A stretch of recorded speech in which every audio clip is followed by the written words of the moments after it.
Hello, all. Good afternoon, good morning, wherever you are from. Thank you for being here.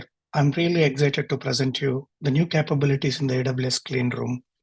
As you can see, we there are several presentations on the generative AI. We all know how critical the data foundation is to build a successful generative AI. In the same way, we needed to leverage the technology like AI and machine learning services for the data foundation as well. Narendra did briefly touch based on those things in terms of how some of these capabilities are being leveraged uh, in the AWS services. Again, for those of you who do not know me, my name is Yadukishore Tatavarthi. I'm a Senior Partner Solutions Architect at AWS, helping healthcare and life sciences customers in North America region. We do have a very little time to go over in detail. So without further ado, let's get started.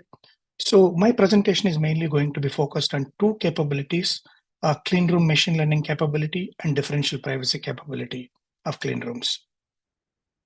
So before we get started, let's take a moment and jog our memory on what AWS Clean Room Service is all about. You have heard from Narendra about Data Zone.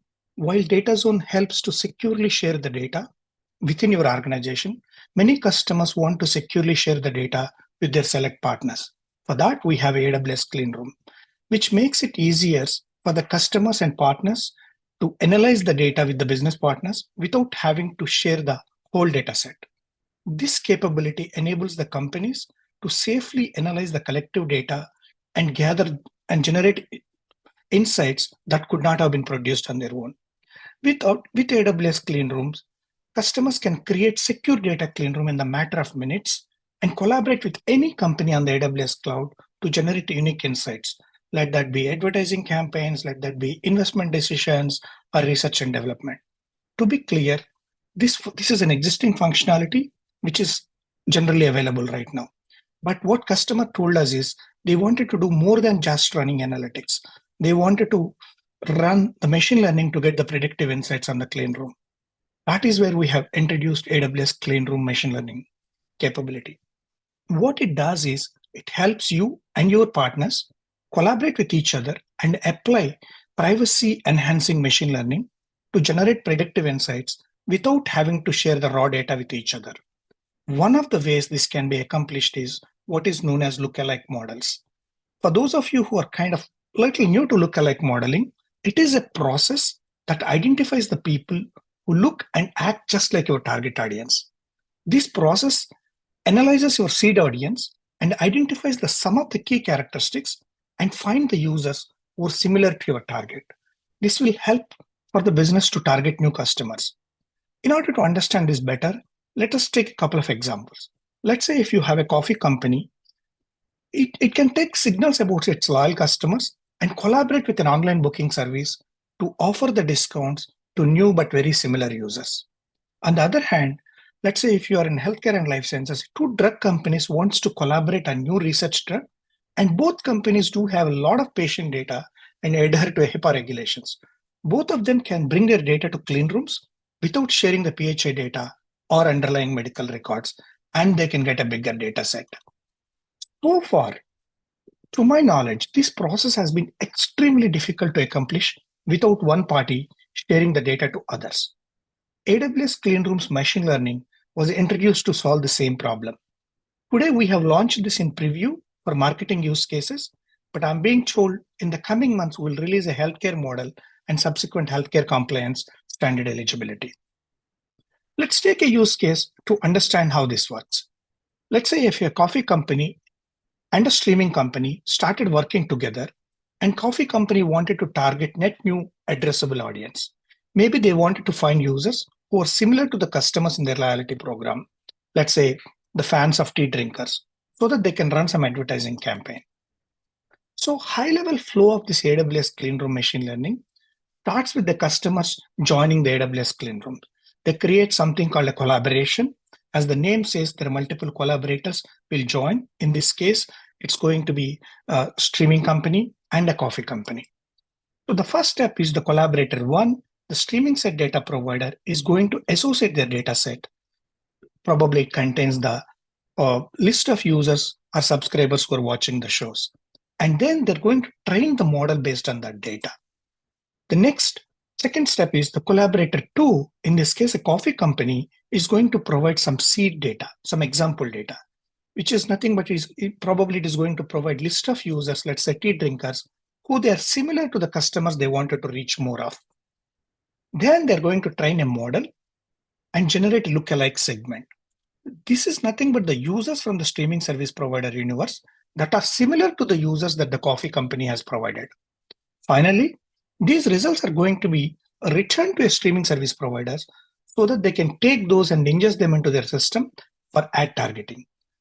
As you can see, how easy this end-to-end process is to create a lookalike segment. It is important to note that you do not need to have any prior machine learning experience.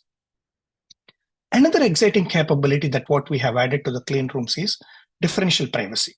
This helps to prevent the re-identification of the users from the common data set that is going to be analyzed.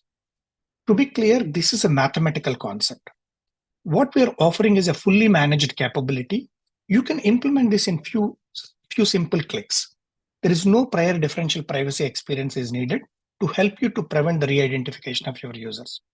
As I mentioned earlier, the clean rooms gives the customers the ability to collaborate with each other using standard SQL queries, but without sharing the underlying data. So you don't have to really give the copy of your data to another institution in order for you to collaborate on it.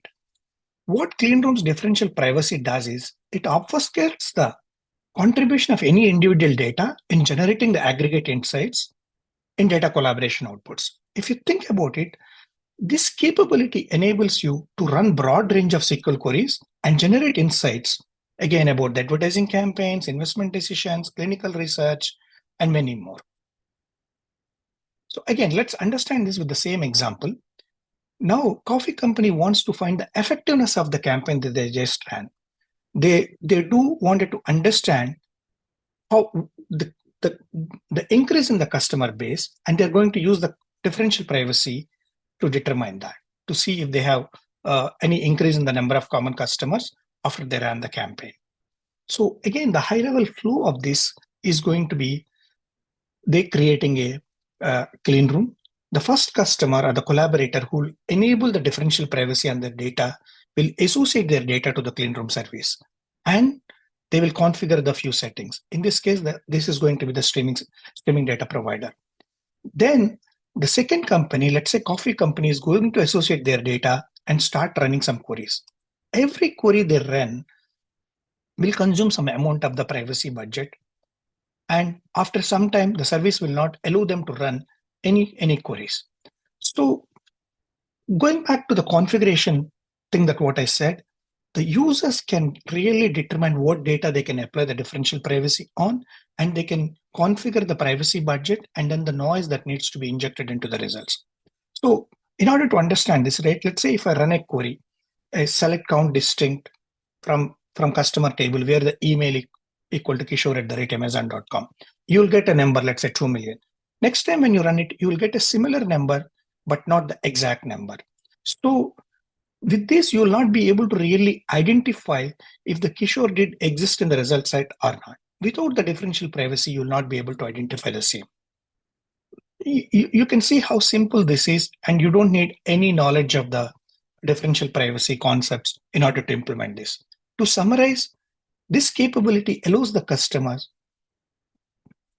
and provides the ability to collaborate with the partners and expand on the number of queries and types of queries and then the results that could be returned, while still having a certainty that underlying data can't be discovered or re-identified.